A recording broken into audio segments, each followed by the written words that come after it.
रामपुर गांव जहां सुबह होते ही खुशहाली सी दिखाई देती है और गांव के सभी लोग काम पर निकल जाते हैं। लेकिन जैसे ही शाम होती है, सभी अपने अपने घरों की ओर दौड़ पड़ते हैं। एक अजीब सी दहशत इन दिनों गांव में फैली हुई थी। अरे बाप रे, आज तो देर हो गई। मुझे जल्दी जल्दी जाना होगा।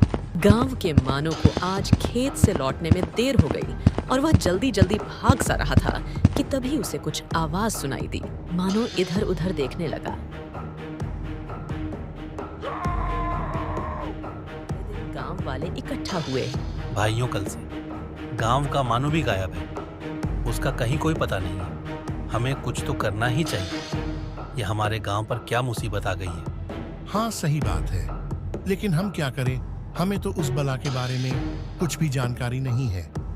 हमारे गांव में एक बुढ़िया माई उस बला से बचकर आई थी। हमें उनके पास चलना चाहिए। शायद कोई सुराग मिल जाए उस बला का।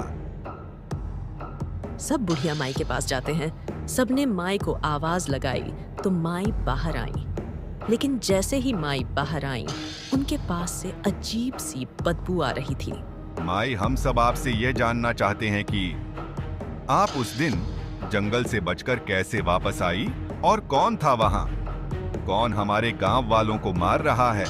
आप हमारी मदद कीजिए। जंगल में एक भयानक चुड़ैल आ गई है। उस दिन अमावस्या की रात थी और चुड़ैल को कोई हष्ट-पुष्ट इंसान चाहिए था। इसलिए वह मुझे छोड़कर आगे बढ़ गई।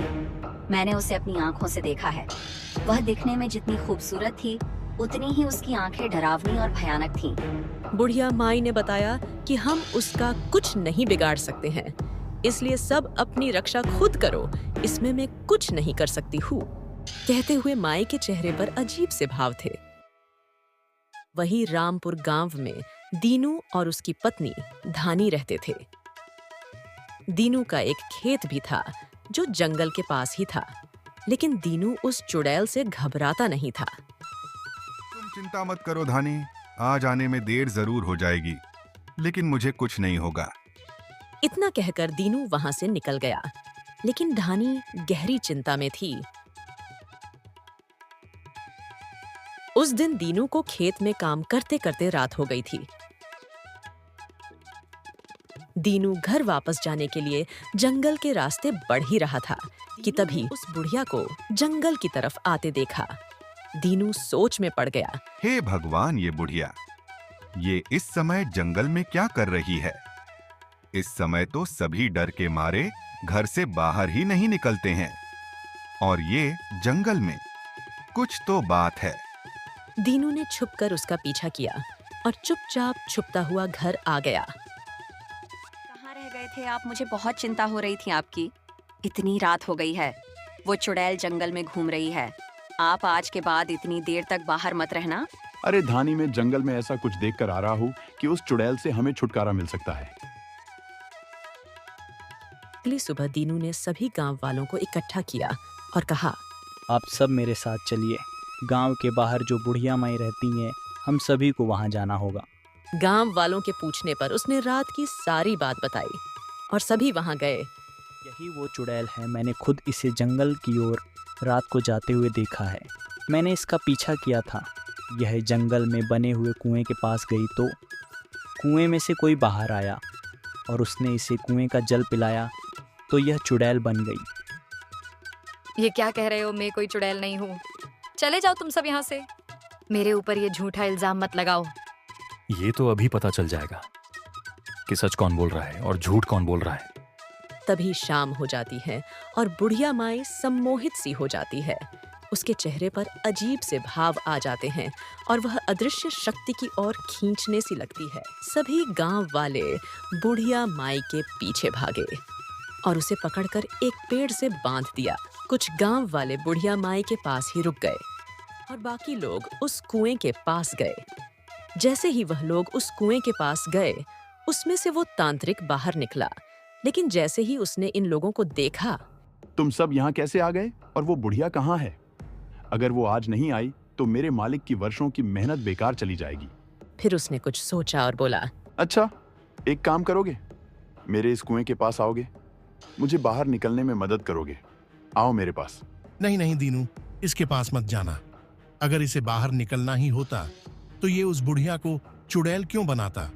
खुद बाहर क्यों नहीं आ जाता? जरूर कोई बात है, ये ऐसे नहीं बताएगा।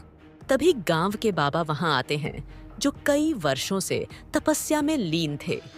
उन्होंने उस तांत्रिक पर भस्म फेंकी और तांत्रिक को शक्तियों से बांध दिया, लेकिन बाबा ने फिर भी उसे कुएं से बाहर नहीं निकाला। सबने बाबा से पूछा तो उन्होंने सारी बात बताई। यह कोई तांत्रिक नहीं है, बल्कि तांत्रिक का भेजा हुआ शैतान है। वो तांत्रिक पूरे ब्रह्मांड पर राज करना चाहता था, इसलिए उसने इस शैतान को बनाया था। यह शैतान गांव के लोगों को तांत्रिक के पास ले जाता था और तांत्रिक उसकी बलि देता था। शैतान की शक्तियां बढ़ती जा रही थीं और ये गांव के लोगों को खाने भी लग गया था। इसलिए मैंने इसे इस कुएं में कैद कर दिया था और तांत्रिक को उस गुफा में। लेकिन तांत्रिक ने चाल चलकर इस शैतान के जरिए उस बेचारी बुढ़िया को चुड़ैल बना दिया। उस पर उस तांत्रिक का जादू हावी है, वह अपने बस में नहीं है। कल अमावस की रात्रि है और शैतान को 2 लोगों की बलि और देनी है। अगर ऐसा हो गया तो हम कुछ नहीं कर सकेंगे। बाबा ने आगे बताया। उस तांत्रिक का अंत उसकी गुफा में जाकर ही हो सकता है और उसका अंत इसी तलवार से हो सकता है। लेकिन उस तांत्रिक के पास बहुत सी शक्तियां हैं, तुम सब मिलकर भी उसका सामना नहीं कर पाओगे। तभी दीनू बोला। बाबा, आप उपाय बताइए। मैं जाऊंगा उस तांत्रिक के पास। मैं अपने गांव को और सबको बचाने की पूरी कोशिश करूंगा, फिर चाहे मेरी जान ही क्यों ना चली जाए। फिर बाबा उसे उस तांत्रिक को मारने का तरीका बताते हैं। दीनू, तुम्हें उसकी गुफा में जाने के लिए एक पेड़ के पास जाना होगा जो दिखने में बिल्कुल सोने जैसा लगता है। उस पेड़ से ही तुम्हें उस गुफा में जाने का रास्ता मिलेगा। दीनू उस पेड़ के पास जाता है।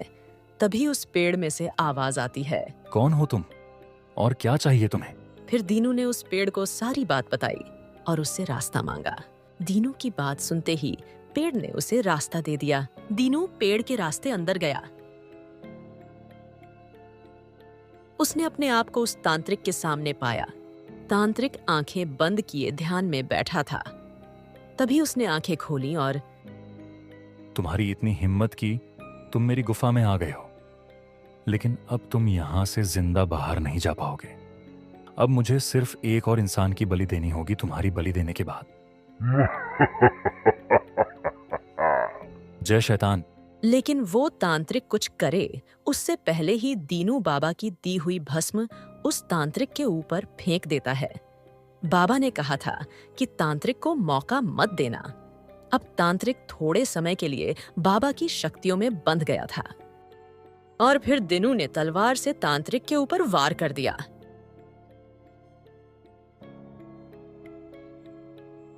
अचानक सब कुछ गायब हो गया और दीनू वापस अपने गांव में आ गया। दीनू, तुमने कमाल कर दिया। उस तांत्रिक को एक आम आदमी ही मार सकता था। ये उसने वरदान लिया हुआ था क्योंकि वो जानता था कि आम आदमी उसका मुकाबला नहीं कर पाएगा। तुम बहुत ही बहादुर और निडर हो। और बुढ़िया माई भी अब बिल्कुल ठीक हो गई थी। अब गांव में चारों तरफ खुशहाली थी। हेलो दोस्तों, कैसी लगी आपको हमारी स्टोरी? ऐसी ही और स्टोरीज देखने के लिए हमारे चैनल कीनू स्टोरीज को लाइक और सब्सक्राइब जरूर कीजिए।